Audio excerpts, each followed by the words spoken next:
Hey guys, Nitron Gaming here, and today I got my top 10 rookies of 2017 halfway mark rankings. And yeah, sorry I left Frank Mason. He just started playing good, and yeah, peace. See you at the end of the video.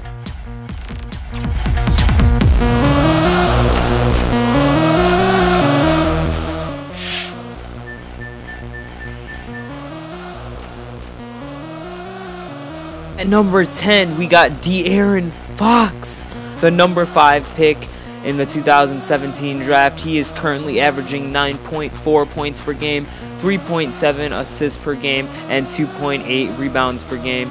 He is a very good fast break scorer and can pass the ball very efficiently, but we haven't really seen much from him lately, and he just got into the starting lineup, but I really think stardom has actually made him worse as a player, but we'll see what he can do. He has a lot of potential, as we saw in the earlier season games, and yeah, hopefully he can get himself out of the slump he's in right now. We haven't been really seeing much in Sacramento from the rookies, but we'll see if that'll change in the coming months. On to number 9.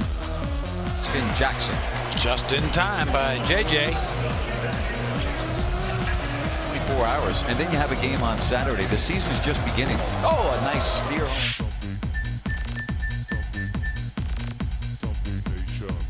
James, that's a 3. Scoring point guard. Splitting Croatia, Israel, Italy, Greece, Spain.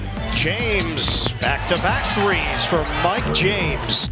So he is a very quality scorer. As you can see, Mike James is now the starting point guard for the Phoenix Suns after playing overseas for 3 years. He is right now averaging the 9th most points per game for rookies and 4th in assists per game with 10.6 points per game, 3.7 assists per game, and 2.8 rebounds per game. He also averages just under a steal per game, showing he can also get it done on the defensive side. Not really many weaknesses to see from Mike James yet, but we'll see them as the season progresses. So yep.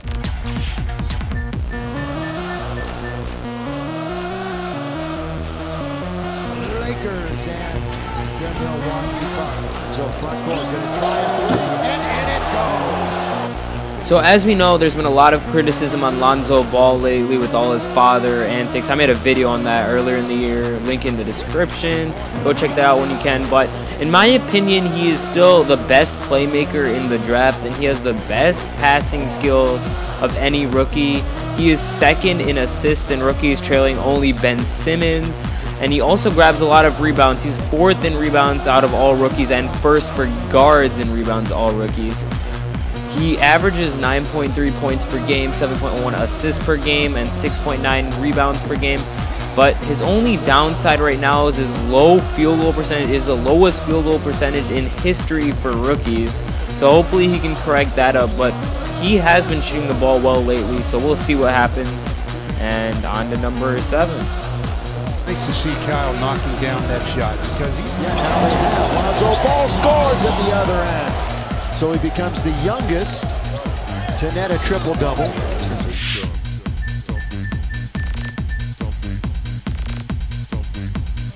Are in a rebuilding mode. Side Lopez shovels it off. Markkanen blocked right at the pass to the corner. Prince wants to shoot it, then didn't.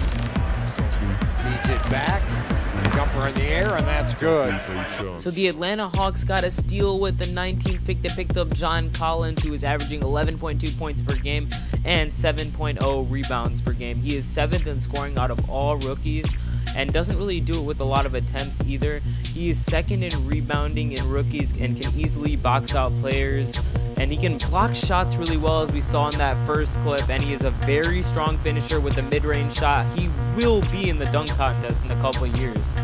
But his passing ability isn't really good and can sometimes lose focus on the offensive side. But overall, he is a very, very solid player, and the Hawks are happy to have him. But he is begging for more minutes, so we'll see what happens there. And yep. Yeah, they are. They said some of these teams are going back to that. I need a stop. Collins driving and scores. Boy, that's a terrific play.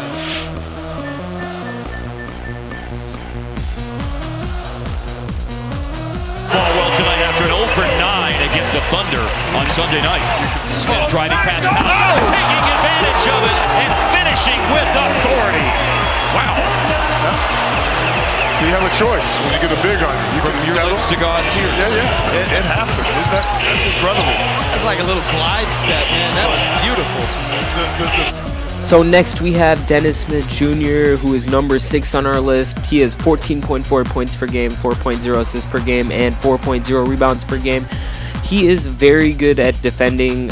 He ranks 5th in steals and 5th in rookies for points. But most importantly, he is a very good athlete, which leads me to believe that he'll be the next Russell Westbrook. But he does have a lot of problems. He commits bad fouls, and in college he had a lot of knee problems, so that could play a huge effect into how effective he would be in the NBA. But for now, he's a really good player, and hopefully nothing bad happens to him.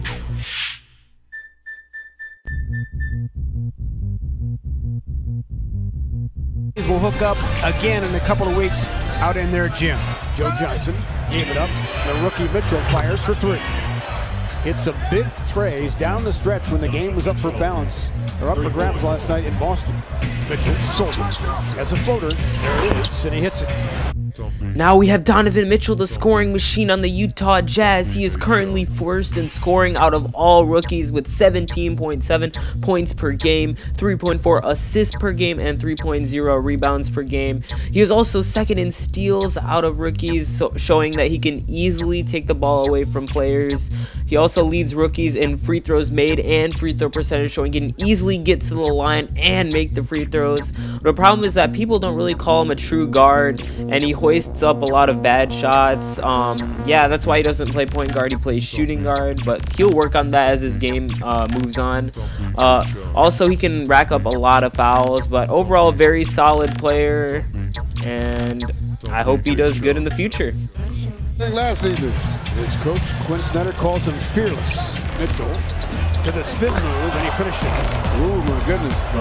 Fans in Utah are awfully excited about this young.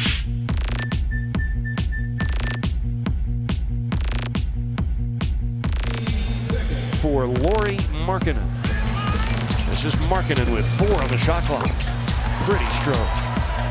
Next we have Lauri Markkanen, very underrated player, but has a really unique shooting ability for someone who is 7 foot. He is 2nd in 3-pointers made out of all rookies and 1st for big men, but he is struggling with the percentage a little bit. He's at 12. He's also very good at scoring on the move and very good at defense. Amazing athlete. Just like I said, he's a 7-footer earlier, and he is going to be the next Kristaps Porzingis. But his problems is that sometimes he misses wide open shots, and he isn't really the blocking shots type player that he should be. But other than that, very solid player, very underrated. He is going to be the next star of the Bulls. And also, I forgot to mention, he's averaging 14.5 points per game and 8.0 rebounds per game. He is 2nd in the league for rookies in rebounds.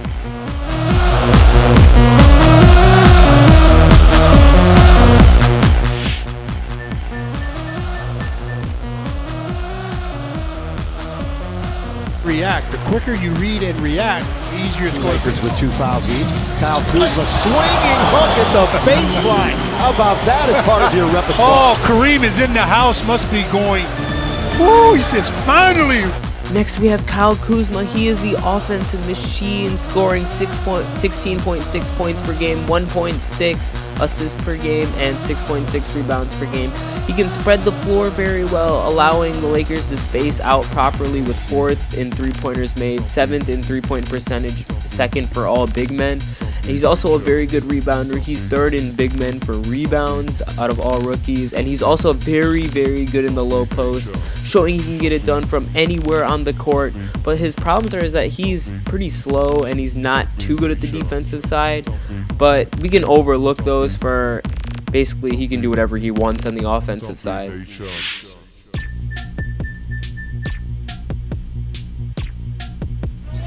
So Indiana's on a back-to-back tonight. So, guys who are banged up at Jayson. It's taken by Nate McMillan. Kyrie again, kicks it this time. Tatum, another deep 2, and he knocks that down. So you see these 2 shots that he's made.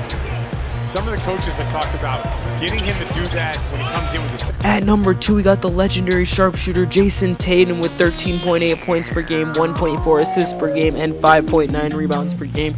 He is currently 3rd in points per game out of all rookies and leads the entire NBA in three-point percentage and had 59% from 3 in December so far. He also gets to the line very efficiently with the free throw percentage of 83%, and he also learned defense quickly from Brad Stevens, showing he can get it done on both sides. But can he keep this up? Because he only shot 34.9% in college, and that's a shorter line, but only time will tell.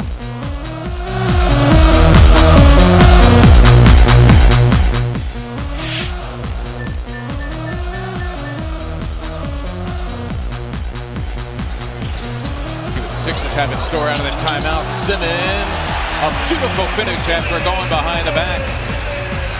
Really similar to the move he tried. Booker able to get back into play. It's beautiful. We got the god Ben Simmons at number 1. He currently leads all point guards, small forwards. It doesn't matter what position. He leads them in assists per game, rebounds per game, and steals per game. So 3 out of the 5 major categories. And he's 2nd in points per game, only behind Donovan Mitchell. He's 10th in fantasy points in the NBA. Just thought I'd shout that out real quick. And he has the potential to be the best slasher in NBA history, kind of like LeBron, but he has no sign of a jump shot. But he's still a rookie, so we can easily start to pull one up. He was the first pick in 2016, but he got injured, of course, so we started playing this year. But he can do every single thing on the offensive side of the basketball except for shoot. But if he learns to shoot, watch out. The new best player of the league is coming. A rather healthy 3, and his thinking is, hey, there's a 7-second difference between the shot clock. Dario Saric hustling 2 to give him 7, 6 boards as well. Jared Bayless after Simmons